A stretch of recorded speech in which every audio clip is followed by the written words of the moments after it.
very beautiful incident happened एक बहुत ही सुंदर घटना हुई थी in Ramayana. रामायण में। राम, Too many उनके जीवन में अनेक दुर्भाग्यपूर्ण घटनाएं हुई।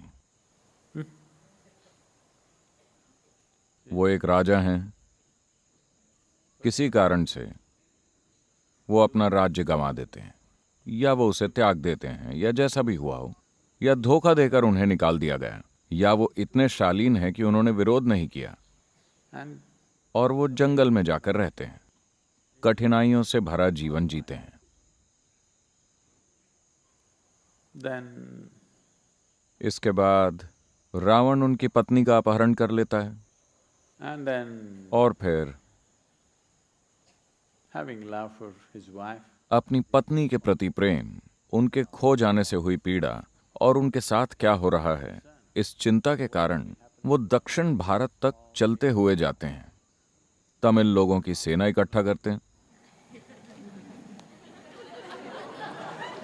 हाँ, तमिलनाडु में और कौन था? और फिर वो श्रीलंका जाकर युद्ध छेड़ देते हैं। युद्ध में रावण को हराते हैं, उसे मार डालते हैं। जैसा कि आप सब जानते हैं, रावण के 10 सिर थे। आप एक सिर से परेशान हैं, उसके पास 10 थे। तो राम को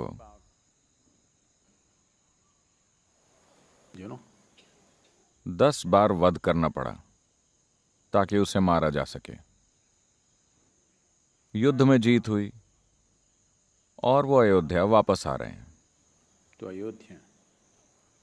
राम तय करते हैं, वो कहते हैं, मैं वापस राज्य में नहीं जाना चाहता। मैं हिमालय में जाकर अगस्त्य मुनि की गुफा में कुछ समय बिताना चाहता हूं। In the cave of Agastya Muni, because ताकि अपने हाथों हुए पाप का प्रायश्चित कर सकूं। I have killed मैंने एक ऐसे व्यक्ति की हत्या की है जो धर्मपरायण था, शिव का महान भक्त था, बहुत बड़ा ज्ञानी था, एक महान राजा था, एक दयालु व्यक्ति था। a generous man. बाकी लोग हैरान रह गए। लक्ष्मण, उनके छोटे भाई, बोले, आप क्या बात कर रहे हैं? रावण ने आपकी पत्नी का अपहरण किया था। So Rama said, राम ने कहा, see, वो those are दूसरे 9 सिरों का काम था। उसके इन 9 सिरों में लालच, जलन, वासना वगैरह भरे थे, लेकिन एक सिर ऐसा था जिसमें विवेक, ज्ञान, धार्मिकता और भक्ति थे। मुझे अफसोस है उस सिर को काटने का। मेरा बस चलता तो मैं उस सिर को छोड़ देता, रावण को मारता नहीं, लेकिन ऐसा करने का कोई तरीका नहीं था, इसलिए मुझे उसे मारना पड़ा। but पर अब मुझे बहुत पछतावा हो रहा है उस एक सिर को काटने का। इसमें आपको ये बताने की कोशिश हो रही है कि आप सभी के पास 10 या अधिक सिर हैं। हर तरह की चीजें क्या आप देखते हैं? one day your head किसी दिन आपके सिर में लालच है, किसी दिन जलन है, किसी दिन नफरत है, किसी दिन प्यार, किसी दिन सुंदरता, किसी दिन बदसूरती, yes or no? या एक ही दिन में आप सभी चीजों से गुजरते हैं। अगर मैंने आपको जलन वाले पल में देखा तो मैं कहूंगा ये जलनखोर है। अगर मैंने आपको लालच वाले पल में देखा तो मैं कहूंगा ये लालची है। अगर मैंने आपको नफरत वाले पल में देखा तो मैं कहूंगा ये नफरत से भरा है। अगर मैंने आपको वासना वाले पल में देखा तो मैं कहूंगा ये वासना से भरा है। नहीं नहीं, हर किसी के पास 10 या अधिक सिर होते हैं। अलग अलग समय पर अलग अलग सिर काम कर रहे हैं, लेकिन हर किसी के पास कम से कम एक सिर होता है जो प्यार, सुंदरता, उदारता और करुणा वाला होता है। at least one head. कम से कम एक ऐसा सिर होता ही है।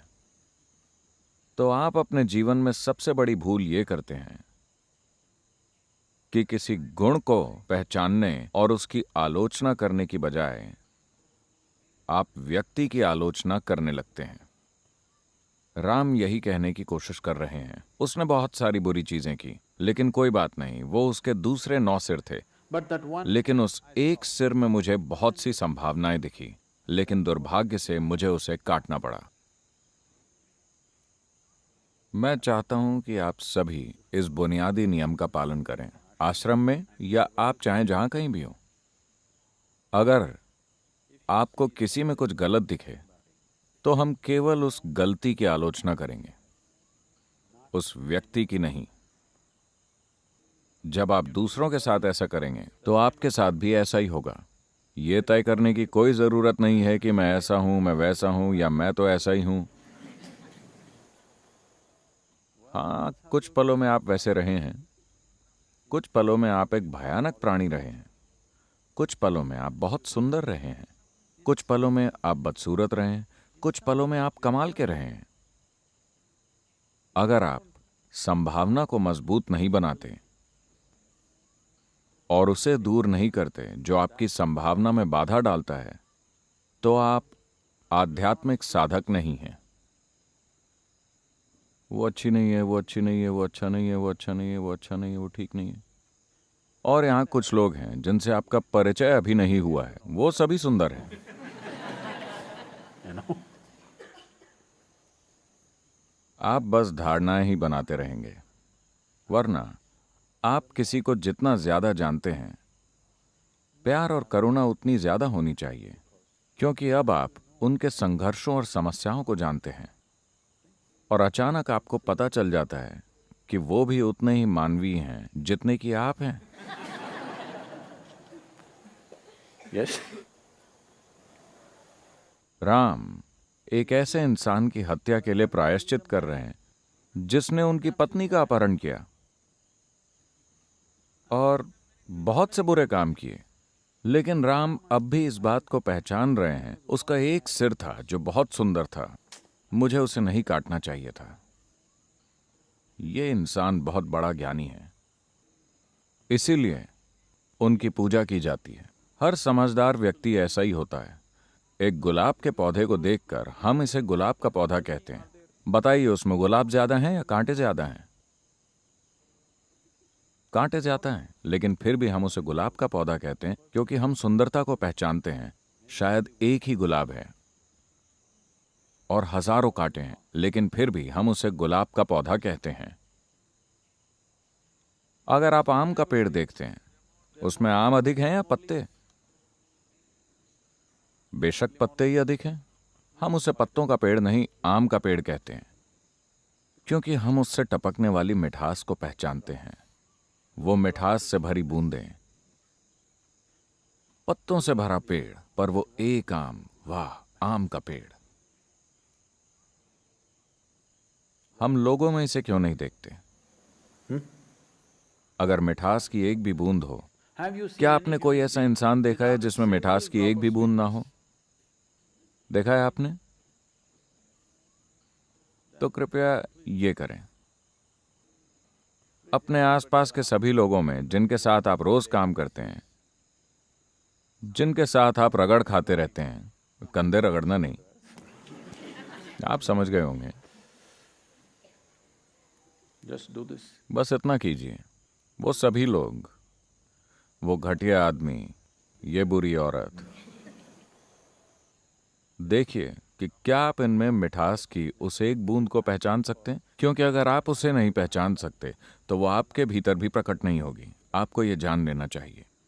आपको दूसरों के भीतर जो बुरी बातें दिखती हैं, वही बातें आपके भीतर भी झलकेंगी। इसका अर्थ ये नहीं है कि आपको हर चीज से नजर फेर लेनी चाहिए, नहीं।